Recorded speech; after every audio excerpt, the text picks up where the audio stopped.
before we get into today's video, which we're going to talk about some of the cases with Lvnv funding, lawsuits where they have lost against debtors whose debt they had purchased. I'm going to talk about some of the issues that came up, and these can help you if you're being sued by Lvnv funding, or if you have a debt collection letter from Lvnv funding. I'm going to tell you some of the issues or the violations of the Fair Debt Collections Practices Act that Lvnv funding had committed in these cases. And before I get started, I want to talk about the quote-unquote Chase glitch.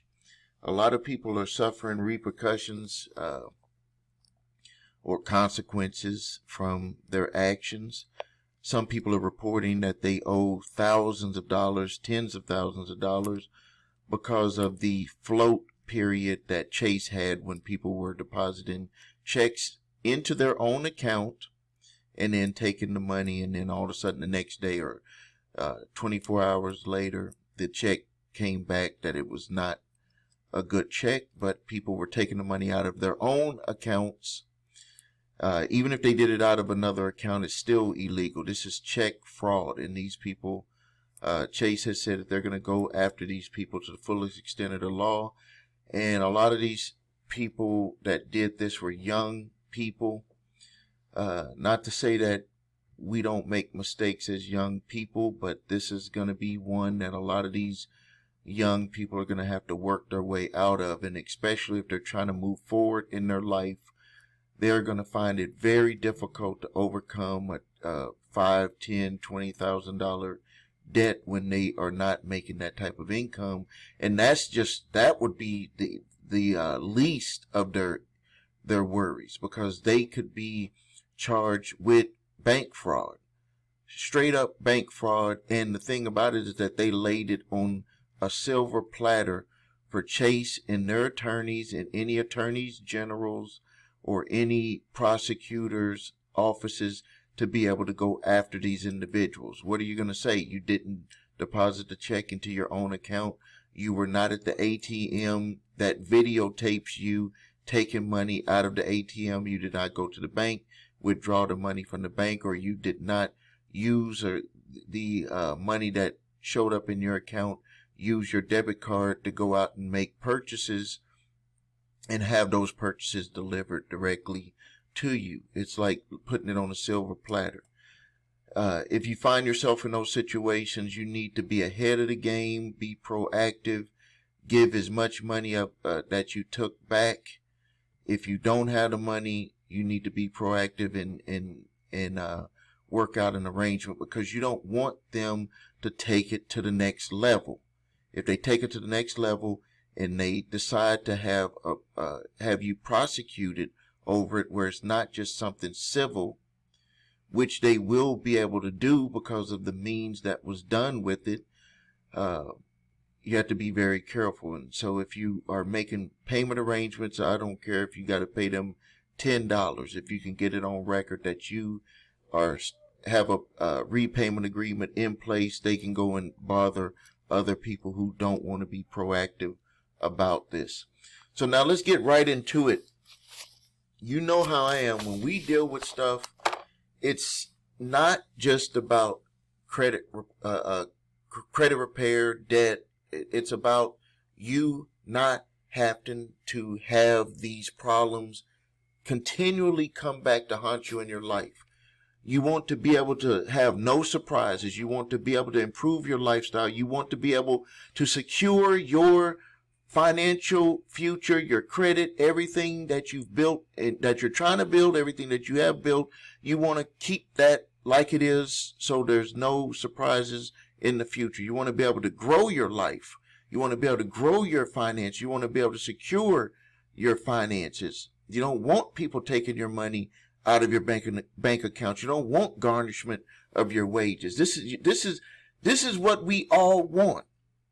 But it's a strange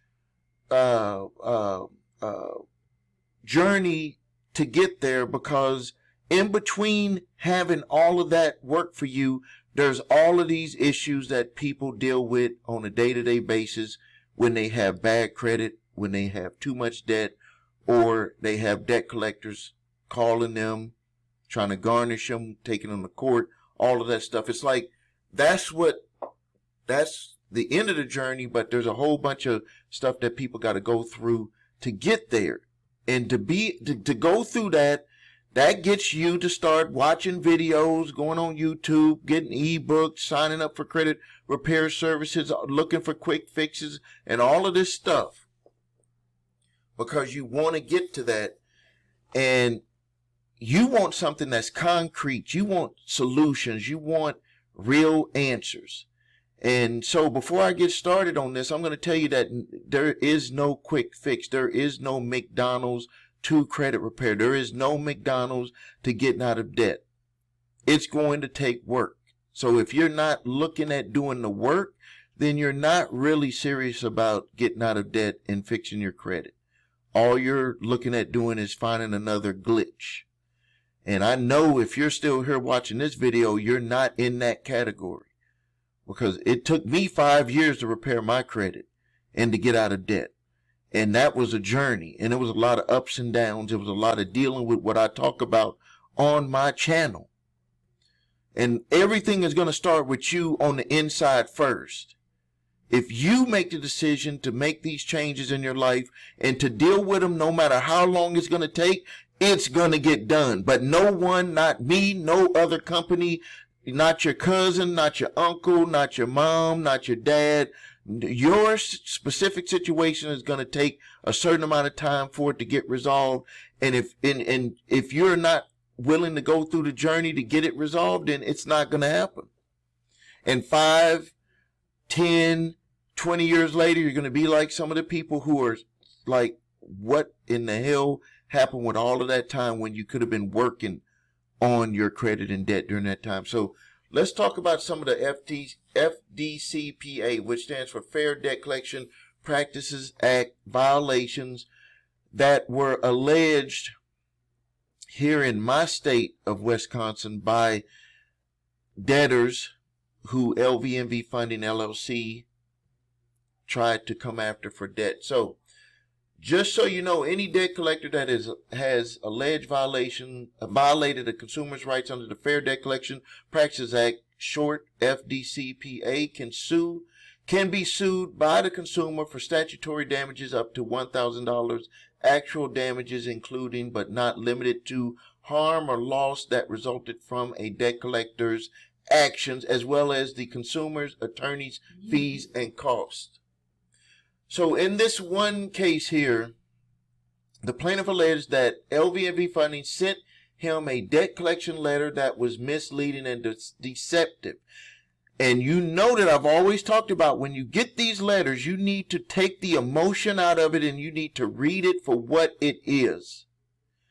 And I'm not going to go too deep into it right now, but a debt collector can be violating your rights by simply sending you that letter that is not constructed by the way, that is not constructed the way that the Consumer Financial Protection Bureau approved them to send out that letter. It is required to have certain information in there, notably the original creditor, who they are, their address, how to contact it, and where you can dispute and how you can dispute it.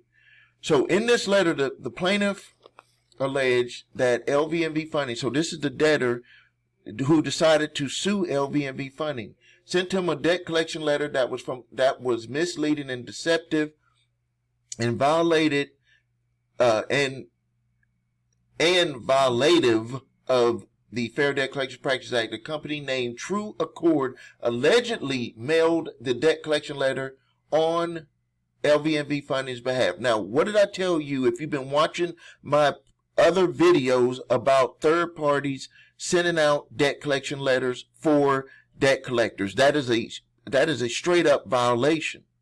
They are not allowed to use third parties to send out their letters. So the plaintiff alleged that, and there was other violations. They didn't even really go into the one that I just told you, but the plaintiff alleged that the letter stated that there may be important information continued on a second page. However, there was no second page included in the communications, and the letter did not state that the plaintiff had a right to dispute the alleged debt. That is something that all debt collection letters must have.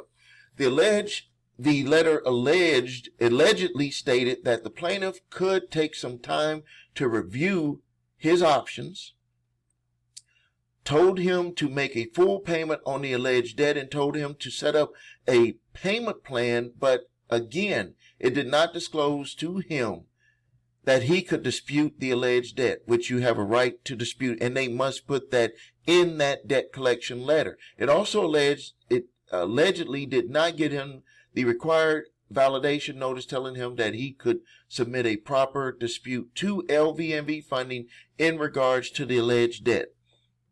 The plaintiff alleged that the letter falsely implied that fees could possibly be added by Lvnv funding to his account, and that Lvnv funding would add those charges if he did not pay the account in full. Plaintiff alleged that Lvnv funding was not actually authorized to add additional charges to his account, which they are not authorized to do that. The plaintiff alleged that for the aforementioned reasons, Lvnv funding violated the Fair Debt Collection Practices Act. Fair Debt Collection Practices Act is a law that regulates the actions of debt collectors. So just simply, they totally violated one of the number one things that I tell you to look for when you get a debt collection letter. Has to have all of the information on there on original creditor, amount owed, their reference number, debt collection company's information, your right to dispute any or all of the debt, how to do it, how long you have to do it. Font sizes must be the same. They can't try to change the font so you can't read the information about your rights. And that actually that this is not, technically, it is not a bill. It could just look like a bill. If you decide to make a payment on it, you're executing a new contract with them, and you're saying, taking it from allegedly to I attest that I owe this debt. That's what would be happening. All right, let's go into the next case. Next case in the District of Colorado against the Lvnv funding. This case, the plaintiff allegedly incurred a debt that was transferred to Lvnv funding for collection purposes. The plaintiff alleged that he disputed the debt because he had already paid and that he would not pay this new account. The plaintiff alleged that he sent the defendant a letter, and again, when I say defendant, they are actually suing Lvnv funding. Sent the defendant a letter in order to dispute the debt, and that the letter was received and signed by an agent of their company. The plaintiff alleged that the defendant then sent the information to 3 different credit reporting agencies, and on all of the credit reports, the defendant provided the balance of the account and did not indicate that the account was disputed. The plaintiff alleged that the actions of the defendant violated the Fair Debt Collection Practices Act because they constituted false representation and unfair means to collect a debt and were meant to harass and abuse the plaintiff into paying off the debt. This is a tactic that debt collectors have been using, and this is the way that I've seen it utilized by debt collectors. Now, in this one here, he had paid the debt, but let's just talk about a tactic that I'm seeing debt collectors use. So, debt collector buys a debt. Debt collector sends out the initial letter to try to get someone to pay on the debt. Individual does not respond, does not do a debt validation on the debt. Debt collection company has the right now, because they did not dispute the debt within the specified period of time, to place that information on the individual's credit report. Now, let me tell you how they're hurting people. They're like doing it 2 ways. First, they put the information on the individual's credit report as a collection. Well, first, they'll put it on there as a new account, and it'll be green. It won't even show. It's like Lvnv funding, like you open up an account with Lvnv funding. And it might make your credit go down just a little bit. They use that to put it on your credit reports. They know you're looking on your monitoring service. You're like, oh man, I got this collection. We know that Lvnv funding is a collection. And then it brings up jogs your memory that you had that collection letter from Lvnv funding. And then, so the next thing that happens is that if you don't do anything about it, this is what they're going to do next, is they're going to mark it as a collection, and then that's going to turn it into a collection on your credit reports. I just had a young lady that called me, called the office the other day. Lvnv, well, it wasn't Lvnv funding. It was Jefferson Capital did this to her. Her credit dropped 50 points when they did that. We had got her credit past like 722, and they did this, and it dropped her credit score 50 points. I think it was 50 points, because she was back into the 600s. And I was like, that's something that they'll do. She saw that on there, and she was like, she kind of took her time getting that information to us. This is someone whose credit was fixed. And this was an old account from the past. She disregarded the letter. This stuff that people do. They put it on her credit, because I was like, they put it on your credit. They sent you that letter at least 30 days before. She was like, yeah, I admitted it. I just didn't, busy working, just didn't do nothing about it. And then when they put it on her credit reports, still didn't do nothing about it, didn't contact us. And then when they dropped her score, that was like, that's when we got your attention. And so that's what they did. So even with this individual, with this lawsuit, he was just stating that they didn't even put dispute on there. And that's something that they have to do. And we catch this all the time with these, even with original creditors where your account was charged off. The credit reporting agencies must mark that you are disputing that information. If they don't do that, that's a violation of the Fair Credit Reporting Act, because they have to put that on there. And if you sent a certified letter, that's why we always say send a certified debt validation letter. When you send that certified debt validation letter, that debt collection company, and in this case here, Lvnv funding, is required to put that account is being disputed, or they're in violation of the Fair Debt Collection Practices Act. Let's go to the next one here. This was against Lvnv funding, or was that the same one? No, this was another one in Colorado. So the plaintiff alleged that he disputed a credit card that was assigned to the defendant, Lvnv funding, for collection, and that the defendant then filed suit against him in Denver County Court. The plaintiff also alleged that the defendant obtained a judgment and served a writ of garnishment to the plaintiff's bank in order for them to garnish the funds directly out of the plaintiff's bank account. The plaintiff alleged that after the hold was placed on his account, the plaintiff contacted the defendant to inquire about how he could remove the hold. The defendant allegedly replied that the plaintiff would have to pay the full balance of the account to the defendant, or that the plaintiff could challenge the garnishment in court, but that process could take months to finalize. The plaintiff, which is the debtor, remember when I say the defendant in these cases, it's Lvnv funding. The plaintiff alleged that according to a Colorado statute, if an individual account is being garnished, they have the right to keep a certain amount of those funds as exempt from garnishment. I spoke about that in other videos. The plaintiff alleged that the garnishee bank also has to send the individual a notice that provides them with instructions for filing for exemption. The plaintiff alleged that he was never sent such a notice and that his rights under the statute were never communicated to him. The plaintiff also alleged that because the defendant did not determine whether or not the plaintiff was eligible for an exemption, the defendant communication with him was made with the intention of manipulating him into giving up his money.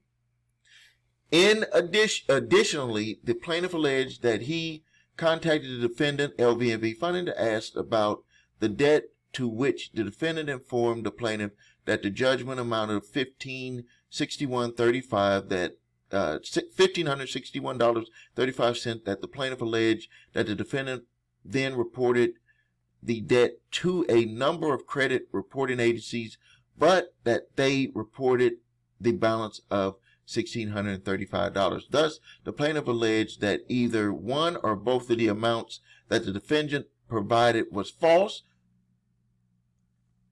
That the plaintiff also alleged that the defendant informed him that they did not know the interest rate for the account and that this statement was false and misleading. The plaintiff alleged that in the violation of the Fair Debt Collection Practices Act, the defendant used false or misleading representation to collect the debt by providing him with false information regarding the bank hold, falsely representing the judgment amount, reporting a false amount to the credit reporting agencies, falsely claiming to be unaware of the interest rate for debt.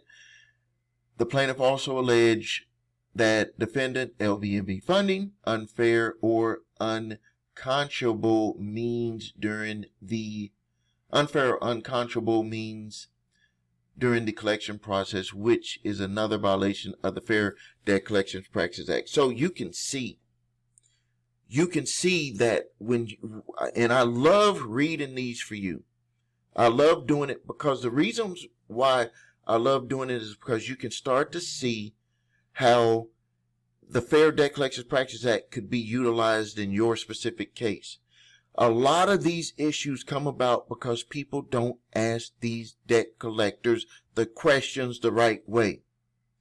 When you ask these debt collection companies the right way, and then if you're in court, I had a YouTube subscriber say that they asked for the debt collection company to give them the full account number.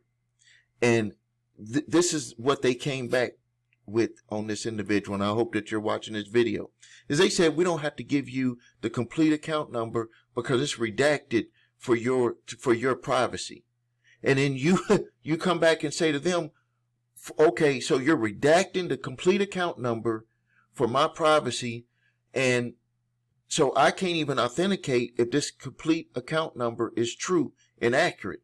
So that's how you would come back and you would say, according to the Fair Debt Collection Practices Act, I have a right to do a full and complete debt validation. That includes the account number. Because if everything starts with the account number, how can I truly authenticate that this account, these balances, and all of this stuff is true and accurate? If you can't even tell me the interest rate and you purchased the debt, how can I authenticate? How can you authenticate the account? If you can't give me 12 to 18 months of statements to accurately come to the amount that you allege in your lawsuit, how can we authenticate the account? You have to say stuff a certain way, or they're going to just think that you're just trying to run from the debt. And that's dealing with debt collectors. If you're sending them a letter, you have to ask them the questions a certain way, because if you don't ask them the questions a certain way, they're going to be like, just disregard it. And you might be saying, well, why would they disregard it if you are going to quote the Fair Debt Collection Practices Act? These are lawsuits that I'm quoting to you right here. These are lawsuits. These people can be, or these companies, these debt collection companies can be so bold that they're like, you're not going to do nothing about it. And even if you try to sue us, you're not going to say it the right way.